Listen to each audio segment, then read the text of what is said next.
各位同事大家好，歡迎參加今日嘅打擊洗錢及恐怖分子資金籌集嘅內部培訓。主要目的係要確保每一位同事都清楚相關嘅法規同合規要求。希望透過今日嘅分享，大家可以共同維護公司嘅誠信，一齊遵守法律規定。洗錢嘅3個階段，首先我哋要了解洗錢通常會經歷邊3個階段。第一係存放 placement， 即係將非法活動得到嘅資金諗辦法投入金融體系。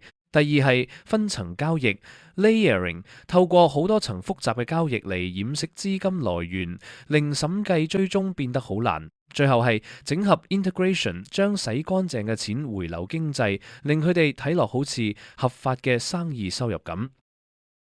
合規措施同工具係為咗應對呢啲風險，我哋有幾項核心嘅合規措施，包括做足客戶盡職審查、報告可疑交易同埋對戶口做持續監察。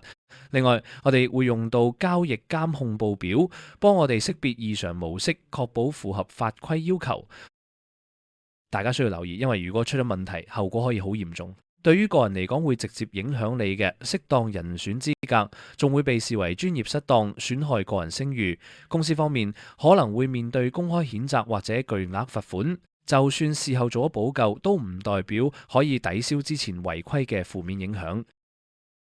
喺做客戶盡職審查嘅時候，有幾點好重要。第一，要利用可靠同獨立來源嘅資料嚟核實客戶身份，例如身份證、護照等。第二，唔單止係客本人，連佢背後嘅實益擁有人都要核實。第三，要了解清楚客同我哋建立業務關係嘅目的同性質。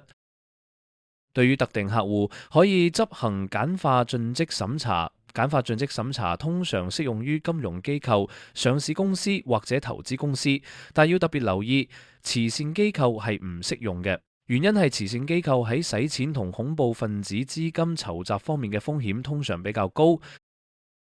處理政治人物，即係 PEP 嘅開戶要特別小心，因為佢哋嘅職位令佢哋比較容易涉及貪污，風險較高。我哋嘅管理要求好嚴格，喺建立關係前必須取得高級管理層批准，仲要查清楚佢哋嘅財富同資金來源，之後亦要做更嚴格嘅持續監察。如果你發現有懷疑，應該點做？只要你喺工作期間發現任何交易唔尋常，或者同客嘅背景完全唔夾，呢個時候就要先向洗錢報告主任匯報，然後再向 JFIU 提交可疑交易報告。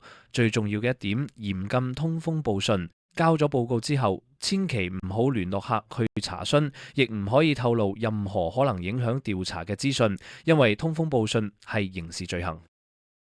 對防範洗錢係需要持續監察，我哋要不時複核客嘅資料，睇下佢哋嘅交易係咪同我哋對佢嘅認知相符，特別要留意一啲複雜或者異常大額嘅交易。風險評估要考慮國家、客戶本身同埋產品服務等多方面因素。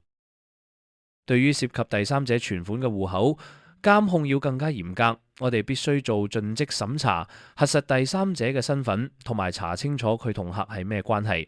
所有查詢結果同證據都要記錄在案。依類存款唔係隨便一個同事都可以批，係需要高級管理層批准。最後總結一下，合規係每一位同事嘅責任，而唔單止係合規部門嘅事。大家喺日常工作中要保持警惕，一發現有可疑活動就要立即報告。今日嘅培訓就到呢度，多謝參與。如果大家對頭先講嘅內容有任何疑問，歡迎隨時向合規部查詢。